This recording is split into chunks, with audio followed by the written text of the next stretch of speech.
Hello friends, welcome to Pebbles. நான் உங்கள் கோபி செட்டிப்பாளையம் சுதா. நம்ம இன்னைக்கு செய்ய போகிறது பீனட் லட்டு, அதாவது வேர்க்கடலை லட்டு. இதுக்கு வந்து என்னென்னா 350 கிராம்ஸ் அளவுக்கு நம்ம வேர்க்கடலை எடுத்துக்கலாம். இது கூட வந்து என்னென்னா 2 டேபிள் ஸ்பூன் எள் போட்டுக்கலாம். அது மட்டும் இல்லாமல் தேங்காய் கொஞ்சமாக ஆட் பண்ணி செய்யலாம். வாங்க எப்படி செய்கிறதுன்னு பார்க்கலாம். நம்ம ஒரு கடாயில் வேர்க்கடலை லட்டுக்கு 1 கப் அளவு, அதாவது 250 கிராம்ஸ் எடுத்துருக்குறோம். இன்னும் கொஞ்சம் ஆட் பண்ணிக்கலாம். இப்போ சிம்மில் வச்சுக்கலாம். இதில் வந்து இந்த மாதிரி இருக்கிற கல்லையெல்லாம் எடுத்துடலாம். அதாவது கொஞ்சம் பூச்சி பிடிச்ச மாதிரி இருந்துச்சுன்னா அதெல்லாமே நம்ம எடுத்துடலாம். இதை சிம்மில் வச்சுட்டு நம்ம ஃப்ரை பண்ணிக்கலாம். இன்னும் கொஞ்சம் ஒரு 100 கிராம்ஸ், அதாவது மொத்தமாக பார்த்திங்கன்னா ஒரு 350 கிராம்ஸ் அளவுக்கு நான் வேர்க்கடலை ஆட் பண்ணுறேன். மொத்தமாக 350 கிராம்ஸு. அதுக்கு வந்து நம்ம ஒரு 300 கிராம்ஸ் அளவுக்கு வெல்லம் எடுத்துக்கலாம். சிம்மில் வச்சுட்டு ஃப்ரை பண்ணிக்கலாம். இது வந்து என்னென்னா, நம்ம எப்போவுமே வேர்க்கடலை லட்டு செய்கிறதுக்கு பச்சை வேர்க்கடலை தான் வந்து பெஸ்ட்டு. நம்ம ஃப்ரை பண்ணி நம்ம செஞ்சுக்கலாம். வறுத்த வேர்க்கடலைனா அது வந்து கட்டாயம் என்னென்னா நிறையா அது வந்து பூச்சி பிடிச்சிருக்கும். அதனால் எப்போவுமே பச்சை வேர்க்கடலை வாங்கி ஃப்ரெஷ்ஷாக பண்ணிக்கணும். இந்த மாதிரி இருந்துச்சுன்னா நம்ம எடுத்துடலாம். அதாவது என்னென்னா கொஞ்சம் லைட்டாக கலர் வந்து மாறி இருந்ததுன்னு எடுத்துக்கலாம். வேர்க்கடலை இப்போ லைட்டாக வெடிக்க ஆரம்பிச்சிருச்சு. அதாவது தோல் வந்து நல்லா வெடிக்க ஆரம்பிச்சிடணும். அப்போ தான் வந்து உள்ளே இருக்கிறது வெந்து வெடிக்க ஆரம்பிக்குதுன்னு அர்த்தம். இது ஆல்மோஸ்ட் பார்த்திங்கன்னா ஒரு 10 மினிட்ஸ் கிட்ட நல்லா சிம்மில் வச்சு தான் ஃப்ரை பண்ணுறோம். நீங்கள் ஹை ஃப்ளேமில் வச்சிங்கன்னா வெளியில் நல்லா தீஞ்சிடும். ஆனால் வந்து உள்ளே வந்து அப்படியே பச்சையாக இருக்கும். இப்போ நம்ம பொட்டுக்கடலையும் ஆட் பண்ணிக்கலாம். இதையும் லைட்டாக வறுத்துக்கலாம். அதாவது நம்ம என்னென்ன போடுறோன்னா, வேர்க்கடலையும் வந்து என்னென்னா தனியாக, அதாவது எண்ணெய் வரும், அதை வந்து சரி பண்ணுறதுக்காக பொட்டுக்கடலையும் ஆட் பண்ணுறோம். இதுக்கு வந்து என்னென்னா 100 கிராம்ஸ் கூட ஆட் பண்ணலாம். நான் வந்து சும்மா 2 டேபிள் ஸ்பூன் அளவுக்கு ஆட் பண்ணியிருக்கேன். இதையும் நல்லா ட்ரை ரோஸ்ட் பண்ணிக்கோங்க. அடுத்தது எள்ளையும் நம்ம போட்டுக்கலாம். எள்ளு வந்து ரொம்ப ஜாஸ்தி இல்லை, 2 டேபிள் ஸ்பூன் அளவுக்கு நம்ம வெள்ளை எள்ளு தான் போட போகிறோம். இப்போ நம்ம ஆஃப் பண்ணிக்கலாம். இப்போ 2 டேபிள் ஸ்பூன் அளவுக்கு எள்ளு ஆட் பண்ணிக்கலாம். இதுவும் என்னென்னா இப்படி லைட்டாக வெடிக்க ஆரம்பிச்சிடும். இந்த சூடே போதும். பார்த்திங்கன்னா எள்ளு வெடிக்க ஆரம்பிச்சிருச்சு. நம்ம அது ஒரு பிளேட்டில் மாற்றிக்கலாம்.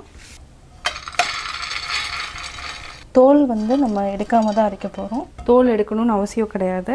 ஏன்னா வேர்க்கடலையில் வந்து பித்தம் ஜாஸ்தி இருக்குது. அதாவது அதுக்கு வந்து மெடிசனே பார்த்திங்கன்னா வேர்க்கடலையோட தோல் தான் வந்து மெடிசன் ஜாஸ்தி இருக்குது.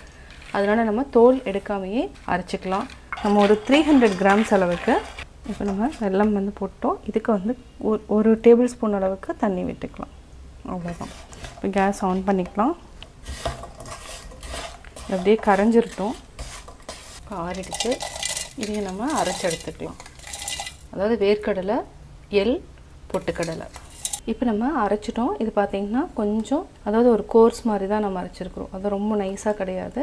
இந்த மாதிரி அரைச்சிட்டோம். இப்போ நம்ம வெல்லத்தை கூட ஆட் பண்ணிக்கலாம். ஆட் பண்ணுறதுக்கு முன்னாடி நான் வந்து வெல்லத்தை வந்து தண்ணி வந்து ஒரே ஒரு ஸ்பூன் அளவுக்கு கரைச்சிட்டு கொஞ்சம் வெல்லத்தை வந்து நான் வந்து தனியாக எடுத்து வச்சுட்டேன். இல்லை மிக்ஸ் பண்ணுறப்போ நம்ம ஆட் பண்ணிக்கலாம். இல்லைன்னா என்ன ஆகுனா ரொம்ப வந்து அதாவது கொஞ்சம் கொலகொலன்னு ஆகிடும். அதனால் நம்ம தனியாக எடுத்து வச்சுட்டு அதுக்கப்புறம் ஆட் பண்ணிக்கலாம். இப்போ நம்ம கேஸ் ஆன் பண்ணிவிட்டு வெல்லத்தை லைட்டாக மெல்ட் பண்ணிக்கலாம்.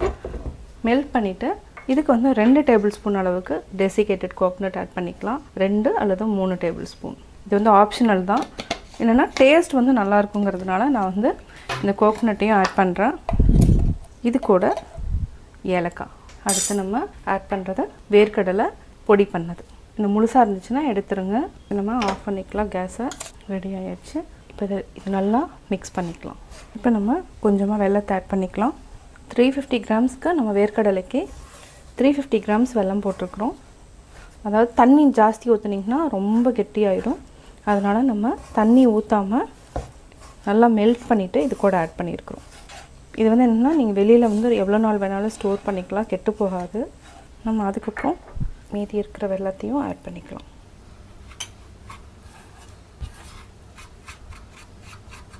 வெல்லத்தை நல்லா மிக்ஸ் பண்ணிட்டோம். இப்போ சூடு கொஞ்சம் ஆறிடுச்சு. இப்போ நம்ம கையிலையே நல்லா மிக்ஸ் பண்ணிடலாம். உங்களுக்கு வந்து ரொம்ப ட்ரையாக இருந்துச்சுன்னா இதுக்கு வந்து என்னென்னா, இப்போ சூடாக இருக்குது, 1 டேபிள் ஸ்பூன் 2 டேபிள் ஸ்பூன் அளவுக்கு தண்ணி ஊற்றிக்கலாம். இந்த டேஸ்ட் பார்த்திங்கன்னா கடையில் வந்து எப்படி இருக்குமோ அதே மாதிரி தான் நம்ம செஞ்சுருக்குறோம். கட்டி இருந்ததுன்னா லைட்டாக உடச்சி விட்டுக்கோங்க. இப்போ நம்ம உருண்டை பிடிக்கலாம். கையில் நீங்கள் ஒட்டுதுன்னு நினச்சிங்கன்னா லைட்டாக வந்து நெய் தடவிக்கலாம்.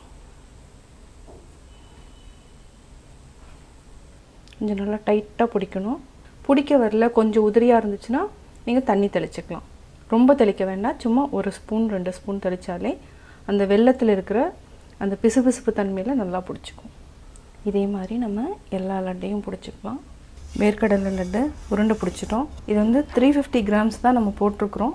வெல்லம் 350, டோட்டலாக பார்த்தீங்கன்னா ஒரு 700 கிராம்ஸ் அளவுக்கு நம்ம வெல்லம், வேர்க்கடலை, கொஞ்சமாக பொட்டுக்கடலை இவ்வளோ தான் ஆட் பண்ணியிருக்கிறோம். இதுக்கு பார்த்தீங்கன்னா ஒரு 30-35 லட்டு வந்திருக்கு.